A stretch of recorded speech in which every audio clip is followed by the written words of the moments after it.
Good evening, everyone. Thank you all very much for being here. My name is Marco Mendoza, and I serve as an assistant director within the Office of Financial Aid here at CSUF.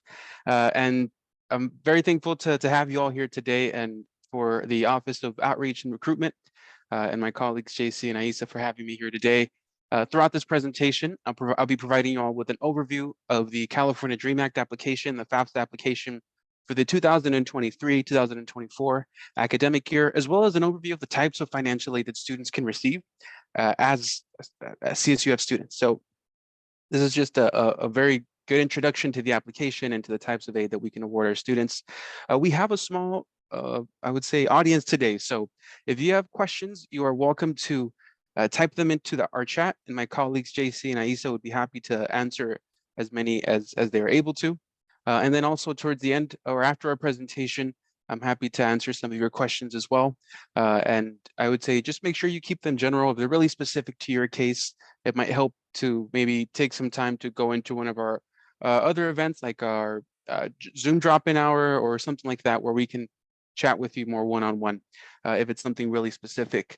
But I'm, again, very happy to be here with you all today. Here at the Office of Financial Aid, we really do our best to partner with our students and let you all know that we're not only here to provide you a transactional experience, but with an experience that can hopefully make you feel like you have a partner, you have someone who is here to support you from start to finish with your degree. So thank you very much.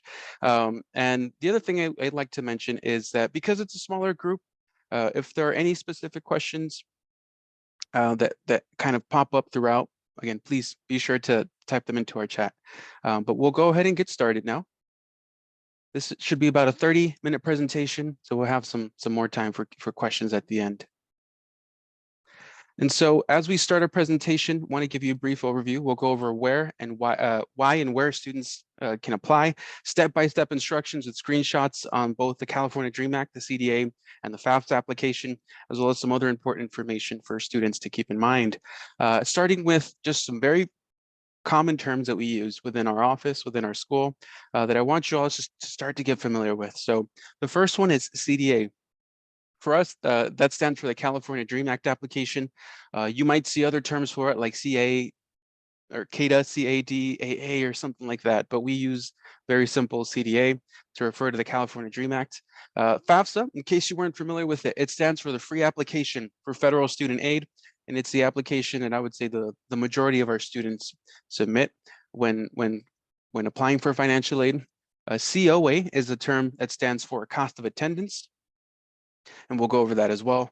Expected family contribution is a number that essentially is determined after you input all the information on your FAFSA application or your California DREAM Act application. It's a number that takes into consideration everything from income, household size, number in college, and asset information. So it's a very important number that helps our office determine what we can offer you in terms of financial aid here at our university. And lastly, FWS stands for Federal Work Study. It's a type of program, financial aid program, that is available to our FAFSA applicants that I'll also take some time to go over.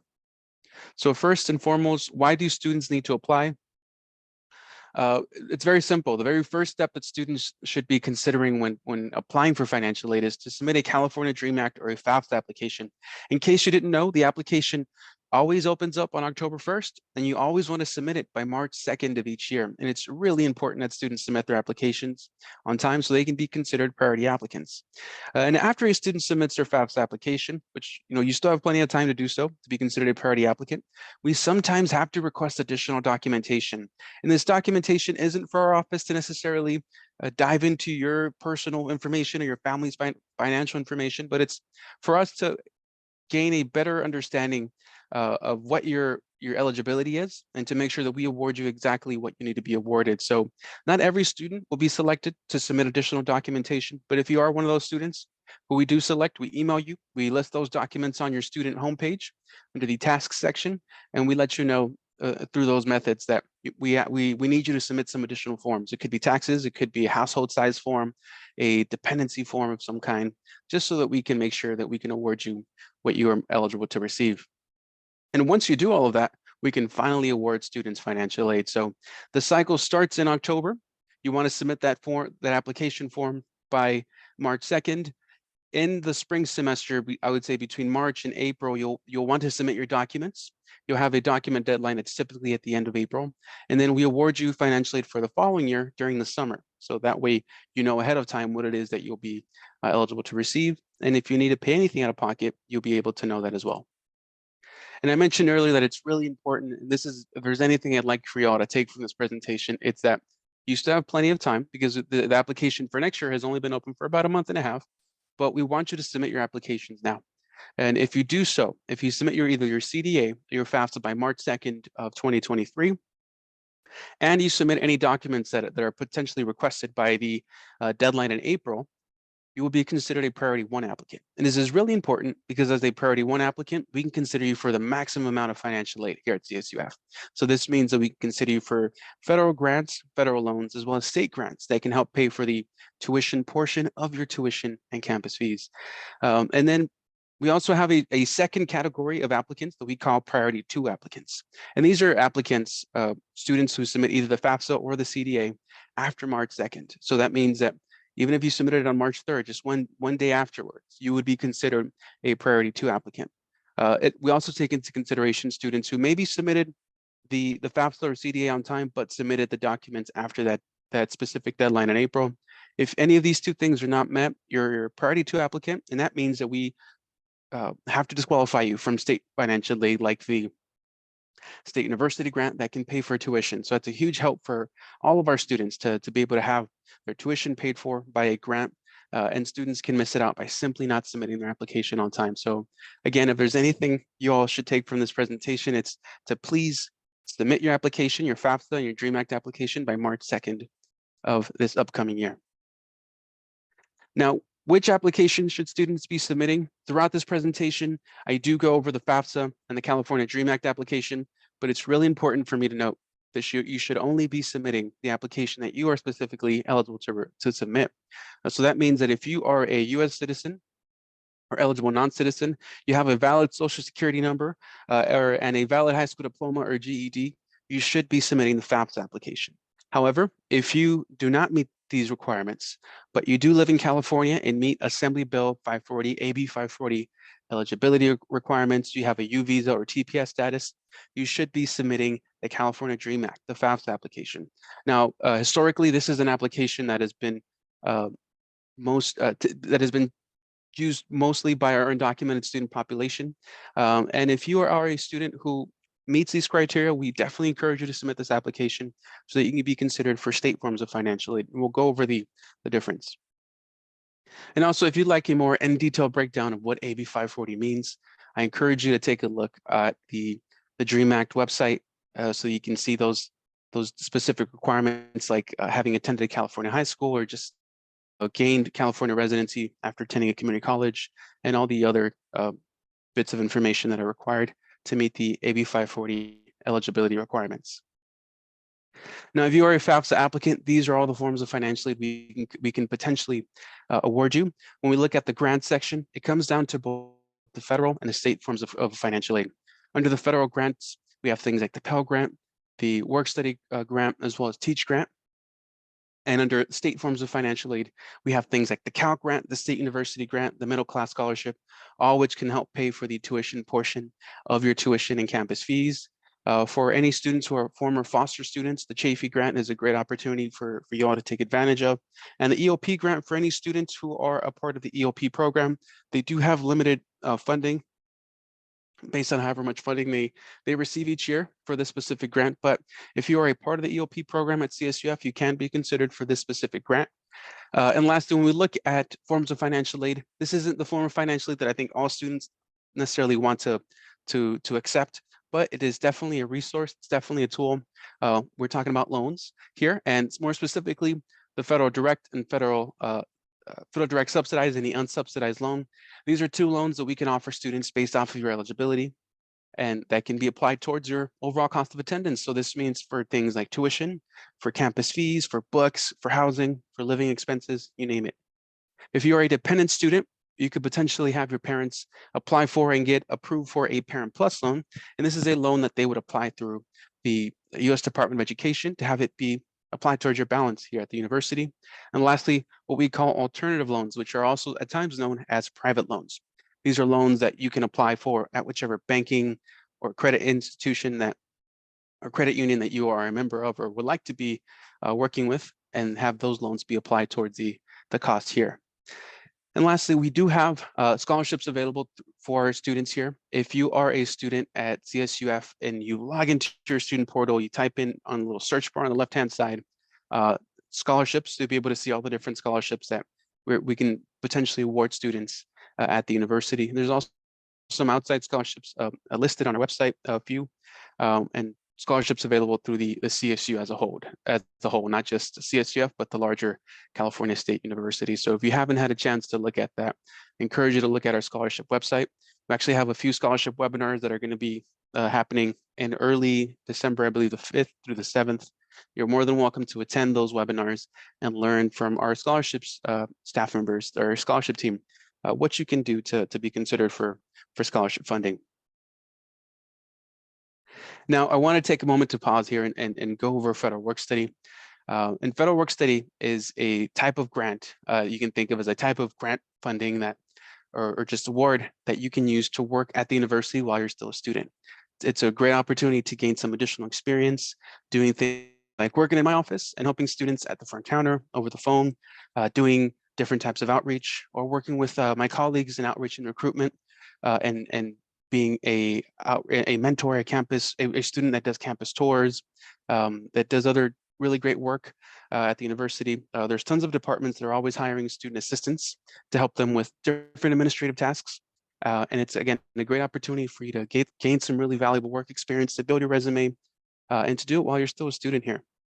So if you want to be considered for federal work study, the first thing you should do is to check yes on the question that asks you if you want to be considered for federal work study. And then you can go on the Human Resources website and specifically look for student employment. And this is where all the different departments will be uploading and making available their different student worker jobs. So feel free to take a look at this if you are a student who either currently is attending CSUF, or in the future, if you want to take a look at the options here for employment. Now, if you're a DREAM Act applicant, these are the forms of financial aid we can potentially offer you. As I mentioned earlier, we can only consider you for state forms of financial aid, but not federal financial aid, because the California DREAM Act only makes state forms of financial aid available to our DREAM Act applicants. And so this means that those of you who are DREAM Act applicants can be considered for the Cal Grant, the State University Grant, the Middle Class Scholarship, JFE, California DREAM Act Service Incentive Grant, that one's a mouthful, as well as the different types of loans like the DREAM loan, or maybe even a private loan or an alternative loan. And so it's really important for our DREAM Act students to make sure that they submit their application by March 2nd, because as you can see here, there is no federal Pell Grant, federal loan that we can offer our DREAM Act students. And if our DREAM Act students miss out on the March 2nd deadline, they can be disqualified for all of these grants. And that's definitely a loss, because it's grant funding that can pay for tuition and be a huge help for a DREAM Act student. So if you're a student who is DREAM Act eligible, please make sure that you submit your DREAM Act on time. And lastly, not just our DREAM Act students, but again, all of our students, we encourage you all to apply for scholarships, both through our university and outside. That means scholarship opportunities through your local communities, local nonprofits that can send those funds over to the university and have them be applied towards your balance. Please be sure to attend those options, or take advantage of those scholarship options. And if you haven't started already, if you have I'm assuming you're all participating and engaging here with me through a laptop or some type of device that allows you to log on to the website. If you're able to do so, please go onto this website now. It's dream.csac.ca.gov for DREAM Act applicants, and then for the FAFSA applicants, it's studentaid.gov. And if you do so, you can get started with me on the application. I'll do my best to guide you through most of it, I would say, with an overview of what you can expect to be asked for each of you. So I'll give you all a few seconds to log into those sites and get ready with me.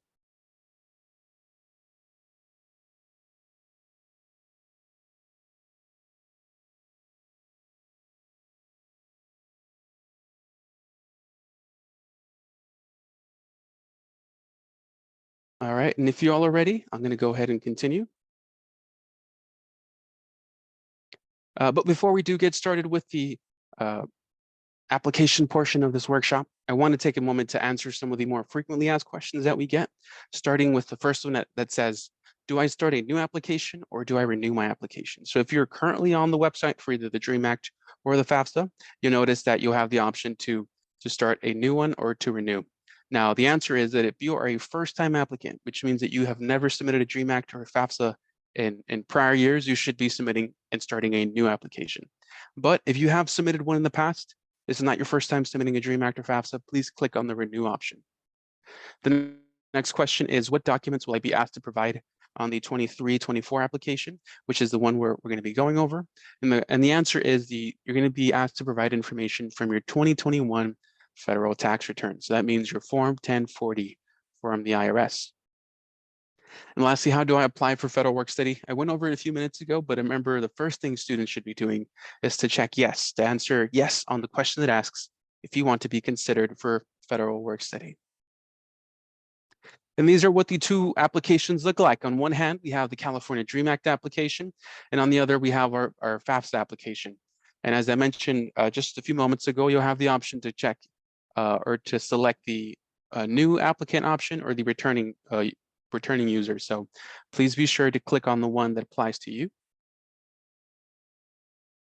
If this is your very first time completing a FAFSA application, you're going to have to create something called an FSA ID. And so if you haven't created an FSA ID, it's a perfect time to do so. It's essentially your username and your login information that you'll be using for not just this time, but for the rest of your application and college career. So please be sure to create a FSA ID if you haven't done so already, or to just input the information.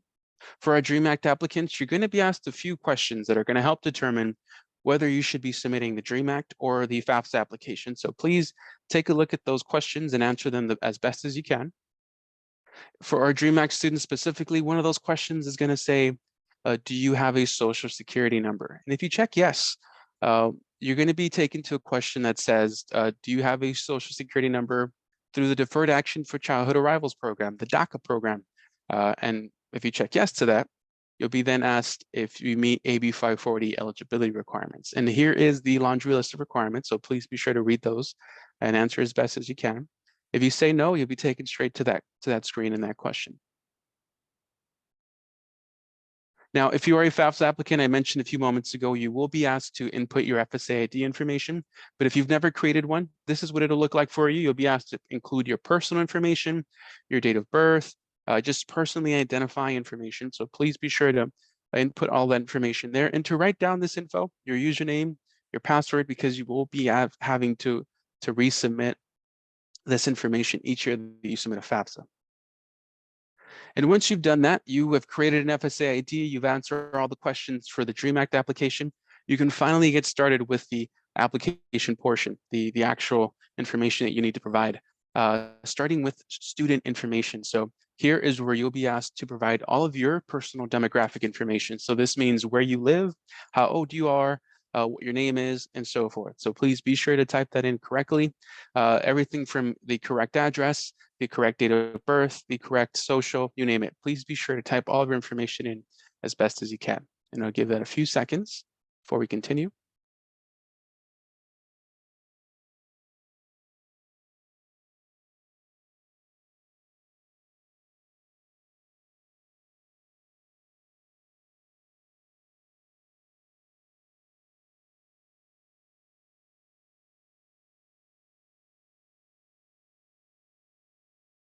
All right, if you started to input that information, please continue to do so. After you do input all of your student information, the next series of questions are going to be related to your school selection information. So here is where you'll be asked to indicate what school you would like to list as your school of attendance. And it's really important that if you plan to attend CSUF, or if you are a returning user or returning student at CSUF, that you continue to put and list our university. Because if students don't input our university, we'll never actually be able to receive your DREAM Act or FAFSA information. So even though you submit it, unless you input Cal State Fullerton, we'll never actually receive it. The easiest way to look for a school, because you can look for it and type or just go through all the CSUs, for example, or try to type in CSU Fullerton. But the easiest way to do so is to just type in our school code 001137. And this way our school will pop up. After that, you'll be asked to provide and select your housing plan for the upcoming year. The housing plans are living on campus, living with parents, or living off campus. So that means on campus in one of our residence halls, at the university, with parents, meaning you will continue to live at home with your family and commute to campus. And off campus means you live away from your family, but not on campus. So this could be in an apartment with friends, by yourself, you name it, but just not with your family. And once you do select that information, and by the way, students can select more than one, which is why you see other schools listed here. Just make sure that CSU is listed on there and you select your housing plans. You're projecting where you're going to be living next year. Once you do that, you're going to be asked a series of questions that are going to help determine your dependency status. So this means that these questions will help us know whether or not we can consider you an independent or a dependent student. Every year we have a number of students contact us and ask us if they can be considered independent because they live on their own, they file their own taxes, they do not receive money from their families for their education expenses. And we have to let students know that it really comes down to these questions on the application that help us determine your dependency. So some of these questions are going to ask things like, are you married? Are you pursuing a master's or a doctorate program? Are you an active duty or military veteran? Do you have or dependents of your own? You name it. So based on how you answer these questions, it helps us determine your dependency. So if any of these questions are yes for you, let's say you are at least 24 years of age, you're married or you have children, something like that, you're automatically considered an independent student, which means you do not have to provide parent financial or demographic information. But if you go through all of the questions, there's about 10, maybe 12 questions, and you determine that none of those are applicable to you. So you're not married, you're not at least, you're not born before the specific date that's listed on there. You're not pursuing a master's, you don't have any children or dependents, you're automatically considered a dependent student, and you must provide parent financial and demographic information. And if you are one of those students that is determined to be a dependent student, you must provide parent demographic information. So this means parent marital status, parent names, socials, as well as parent finances and financial tax information. So please be sure to answer this as best as you can. I know that it's at times a little difficult, but you'll see that the side of the application will include hints that will try to guide you as best as they can if there's any portion of this that you're potentially stuck on. And one of the first questions you'll be asked is, what is your parents' marital status as of the day that you submitted FAFSA or you submit the DREAM Act? And it's important to indicate what their marital status is, because it helps us determine what your family's financial strength is, for one, but also the number in household. So if your parents are married, you have both parents who are married, you're going to select married or remarried. If your parents are separated or divorced, you are going to include the parent who provides the greatest amount of financial support for you. That's 51%. It could be the parent you live with. It might not be, but it's whoever provides the greatest amount of financial support for you. If your parents are separated, but then one of the parents that you are dependent on gets remarried, you have to include that step parent as well. So it can get a little complicated if you're ever stuck. Again, please look at the hints here, or you're welcome to attend one of our other events that can help guide you as well. Or there's also a FAFSA number that they have available where you can try to give them a call, and they can help you out as well. But please be sure to answer all the parent demographic info, to include the tax information as well. And after you input that information, you input all your student info, your parent info, you're pretty much done with the application. And you're at the portion where you're going to be asked to provide your signature as well as signing and submitting. And if you're a student who is a dependent student, meaning that you have to provide parent demographic and financial information, you actually have to provide a parent signature as well. So this means that you will be asked to provide a parent signature. If you come from a mixed status family, meaning that your parents perhaps don't have a social, they're not able to create an FSA ID, don't worry about that. You can still provide a parent signature by printing out the signature page and mailing it to FAFSA directly. So when you print out the signature page, you'll be able to have your parents sign by hand, and you'll see the mailing address that's listed there. It'll look something like this. And when you print that out, you stick it in an envelope, you put a stamp on it, and you mail it straight to FAFSA, the folks over at the Federal Student Aid Programs, and they'll be able to process your signature for you, because parents who don't have Social Security numbers are not able to sign electronically. So something for you to keep in mind. If this is your situation as well, where your parent does not have a social, you can still provide and are asked to provide their financial information. But when you get to the portion that asks for their Social Security number, just be sure to type in zeros for them so that they can continue to provide their info. And before we go, just want to take a moment to review some of the questions that I went over and just some of the information that will be most useful for you. And again, when is the priority deadline for both the CDA and FAFSA? And the answer is March 2nd. So please be sure to submit your application by March 2nd. Should students be submitting both the DREAM Act, the FAFSA, and the FAFSA? And the answer is no. As I mentioned earlier, students should only be submitting the application that they are specifically eligible to submit, not both applications. And lastly, what tax information will be used on the 23-24 CDA or FAFSA? And the answer is 2021 federal tax return form. So the form 1040 is what you'll be asked to provide on the 23-24 DREAM Act and FAFSA. And we want to remind students that financial aid is very cyclical, which means that what you do today, you'll have to do again and again until you graduate. So that means you're going to have the application open up on October 1st. You'll be applying by March 2nd each year. And then you want to continuously and routinely visit your student homepage, your student center, and check the to-do list, check the tasks in the spring semester, so that if we request any documents from you, you can go ahead and submit those as soon as possible. And specifically before the April deadline. It's typically towards the end of April, but you want to take a look at that information when you are emailed. We email your student email, and we again list them on your tasks section, and there will be a due date listed there as well. And once you submit that information, we're able to review what your eligibility is and award you for the academic year. So we do that in the summer. So again, this is the cycle you'll be doing each year until you graduate. And here I want to take a moment to list some important resources for you all. So you're able to, if you want to take a picture of this, studentaid.gov is the website where you can find all the information on federal student aid programs. So everything from the FAFSA application to loans, grants, public service loan forgiveness applications, you name it. This is where you can go get all of the information on federal student financial aid programs. If you're interested in learning about maybe different types of state funding, like the Cal Grant, the Middle Class Scholarship, it's the California Student Aid Commission. They're the state agency that awards those types of grants, and they can better also provide you some more information on their forms, on their website. If you're a DREAM Act applicant, it's dream.csac.ca.gov, where you can go ahead and apply for the DREAM Act application.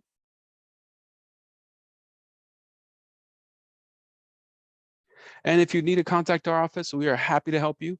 That is our phone number listed there. Our phone hours in the last few months, I think starting this summer, we increased our phone hours. So that means that students can contact us a little later into the evening. So our phone line is open Monday, Tuesday, Thursday, and Friday from 8 to 5. Actually from 8 to 5:30, Monday, Tuesday, and Thursday from 8 to 5:30. Friday from 8 to 5, and Wednesdays from 12:30 to 5:30. So if you're ever confused, just go to our website. You can find that info there. We have Zoom and phone counseling appointments available. So if you can't come into our office to meet with one of our counselors, you're more than welcome to do so virtually. We're happy to do that. And we encourage you to follow us on Instagram. If you aren't following us already, we post a lot of really important content on there. We're not just posting fluff for the sake of it. So if you want to go ahead and follow us and learn about the different webinars, different Zoom drop-in hours, and so forth, I highly encourage you to do so. If you, after this presentation, feel like you need some additional support, I encourage you to go and visit our website and find, if you go and click on our homepage there, you'll be able to find information on our Zoom drop-in hours. We have one last Zoom drop-in hour this Friday from 2 to 3, and what we do during those Zoom drop-in hours is meet one-on-one with students and answer their specific DREAM Act and FAFSA application questions. So that means you can take some time to share your screen with one of our staff members and get some one-on-one help. That's really helpful for hopefully having you complete the application on the spot. So just want to put that out there. And lastly, we have a small survey here, about 10 questions or so. And we would love to learn what you think about this presentation and what we can do to improve it for future students who come to our workshop. So thank you very much for taking the time to listen to my presentation. It is a Wednesday evening where you could be doing absolutely anything. So thank you for being here and listening to our presentation.